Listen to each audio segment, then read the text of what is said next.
This, as I'm sure you're aware, is the brand new 992 generation Porsche 911.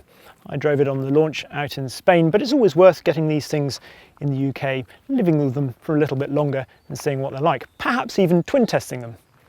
The trouble is, what to twin test it with? So I thought of the Aston Martin Vantage, Audi R8, perhaps even a McLaren. The trouble is, none of them are 2+2, and even more pertinently, all of them cost 20 to 30% more than the 911. Then Drew suggested this, the Lotus Evora, the British 911. 2+2 seating, ballpark price, seems perfect. To be specific, this is a 992 Carrera S, weighing in at £93,000, and mechanically this particular car also has rear wheel steer, the 10mm chassis drop, sport chrono and a sports exhaust, all of which adds another £6,000. And this is a Lotus Evora GT410 Sport, which costs £89,000 on the road. The trouble is that I can almost hear the cries of "fix" from the comments already, because yes, there is no denying that in terms of technology and cachet and just sheer quality, it looks like an unfair fight putting the latest Porsche up against a car that is essentially 11 years old and also a bit cheaper. So, this isn't quite a straightforward twin test. You see, what the Evora does well is all the things that people seem to think have really been taken away from the 911 in these latest iterations. What we're going to do is directly compare a few of these individual facets and see how the 992 stacks up. And we're going to start with the thorny issue of steering. Now this has got hydraulically power assisted steering.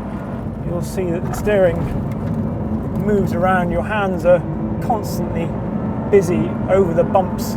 Lotus is of course known for its wonderful steering feel, and the Evora, although not as wriggly as something like an Exige or an Elise, is still wonderful. By comparison, the steering in the 992, as it was with the 991 of course, is electrically power assisted. I think the steering feels much better than in the 991, certainly those very early cars. There's really nice weighting around the straight ahead, and with the wider front axle you instantly get that feeling of a positive front end, which is really, really nice. The interesting thing compared to the Evora is that it doesn't wriggle around. Down the same bumpy road, this just remains incredibly calm. It filters out really all the bumps. It doesn't mean you don't know what's going on, because you can feel it through the seat of the pants. It does perhaps, I suppose, take some of the involvement away, but then again it makes it that more usable, calmer, appealing to a broader spectrum of people sort of car. On the agenda for comparison next, sound. Now I've got race and the exhaust button pressed, so hopefully this has been slightly intermittent as to whether it does make a lot of noise. Let's see.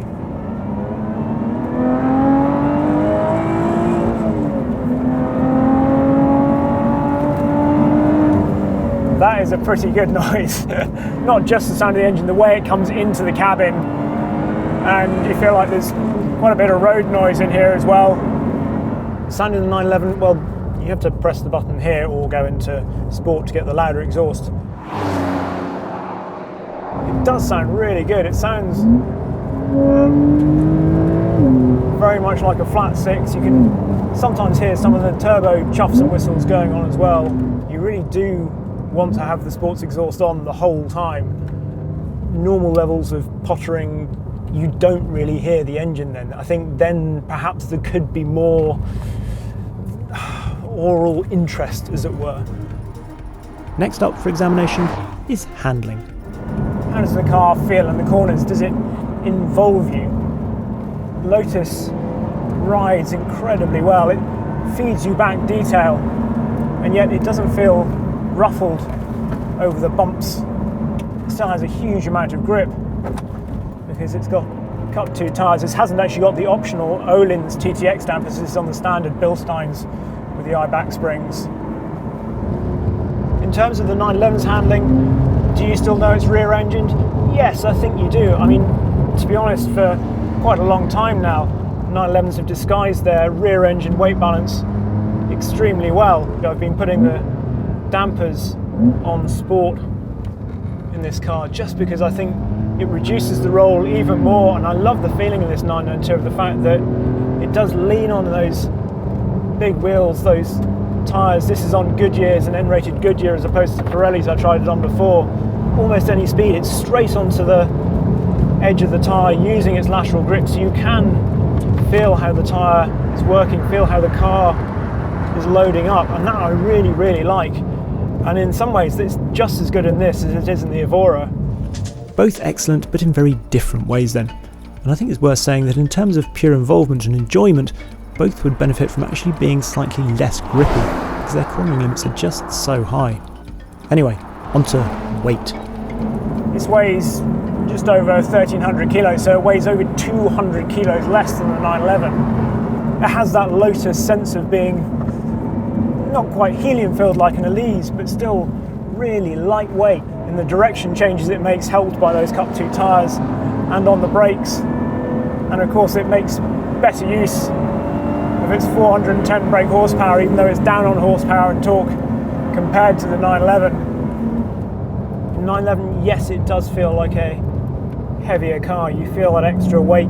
It's got bigger wheels as well, so you do just sense the extra mass on the way into corners.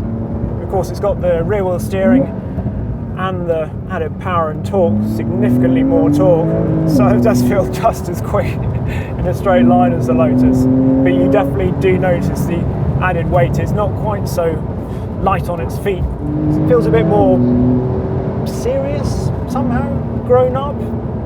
Perhaps it just feels like there's definitely a penalty to pay for that added comfort. Out with the main points, there are a couple of other things that's worth mentioning whilst we're here. Actually, the 911 gets the driving position much better. I feel lower in this than I do in the Evora. There's also obviously more space in here. I mean, it feels like you're much further away over there than you were in the Lotus. More room in the back too. And while we're talking about other stuff, I think it's worth mentioning the differing gearboxes of these two cars. Although obviously the 911 isn't yet available with a manual, it will be. And it'll be interesting to see how that affects the car in terms of your connection with the engine and that sort of thing. Because certainly having a manual box in here, you can get this with an automatic, but I really don't think you should. It's just not that sort of car. And even though it's not perhaps the best shift, the actual shift is alright. I find the clutch pedal perhaps not quite as positive as I'd like, but it is generally lovely. It does feel pretty dated in here, I have to say. I mean, the first time I drove an Evora, I think it was the second generation of 997 that was out when the Evora first hit the market. So this is a pretty old car now, despite all the updates and the additions and the increase in power and price. I think it is also worth saying that I don't want to seem overly down on the Evora, because yes, it does feel perhaps expensive, especially given the quality of some of the stuff in here. It just feels a bit thin really compared to the modern luxury really of the 992. But I've done quite a lot of miles in this car and this specific car as well, and it's still perfectly feasible to do a long journey in it. If you want to live with this, it's perfectly possible. It's not an aerial atom. You've even got heated seats, for crying out loud. Look at that, heated seats and air conditioning. Yeah. So after driving this and the Evora back to back, does this still feel like a proper sports car, or does it just feel like a Panamera coupe? Well, even in the company of the Lotus, the 992 still definitely feels like a sports car. And before I get to any criticisms, it's worth emphasising that both really were fantastic to drive. However, just as the 911 obviously shows areas where the Lotus could be refined, I think the Evora highlighted two areas where the 992 could also improve. The first is sound. Yes, the turbocharged flat six sounds ace when being revved hard, but I do think it could make its presence felt more at lower, everyday speeds. It's just a bit too sonically serene in the cabin, and I think a bit more engine noise, perhaps even road noise, filtering through to the driver might increase the feeling of involvement. More so than any extra wriggling from the steering, in fact. The other thing the Evora highlights very clearly is the benefits of low weight. When it was unveiled, it was disappointing to find that the new 911 weighed 50 kilos more than the old one, and although the 992 doesn't feel clumsy or bulky, far from it, its greater weight compared to the Lotus is nonetheless stark when you drive them back to back. The Lotus just feels more lithe, alive and sporty. The 992 is obviously more of a fantastic all-rounder than ever, and perhaps more commercially attractive as a result. But as evidence that a bit more noise and sense of involvement needn't affect usability, just look at how many miles owners of 991 GT3s and even RSs rack up. I'm not suggesting a normal 911 has to go that far, but perhaps the Carrera T should become a part of the standard range, like the Carrera S is, to give people the choice of prioritising connection or comfort. Just a thought.